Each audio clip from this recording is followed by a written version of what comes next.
చెప్పడం, దాన్ని పట్టించుకోకపోవడం.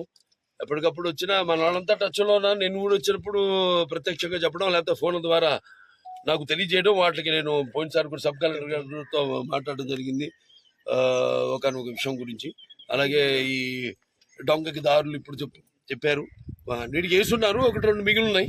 వాటిలన్నీ కూడా త్వరగతిని పూర్తి చేస్తారు. నాన్నగారు స్మారకం పాత ఇల్లు కూడా డెవలప్మెంట్ చేయడానికి, దాన్ని మ్యూజియం లాగా చేయడానికి కూడా ఉందండి.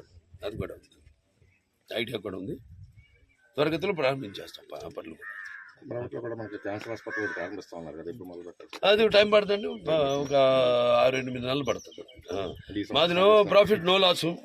సో తాతల మీద ఆధారపడే వాళ్ళం.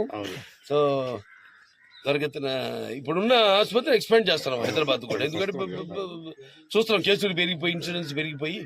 సో అది కూడా ఎక్స్పాండ్ చేస్తున్నాం ఆసుపత్రి. త్వరగతిలో ఇక్కడ ఆసుపత్రి కూడా ఒక 6-8 నెలల్లో ప్రారంభించేస్తాం. మీరు ఎమ్మెల్యేగా ఒక మాట అడగచ్చు. రాజకీయంగా మొన్న అసెంబ్లీ జరిగిన తీరులో వాళ్ళు 11 నిమిషాలు వచ్చి వెళ్ళిపోయారు. దాని గురించి లేకపోతే సస్పెండ్ చేస్తారు కదా.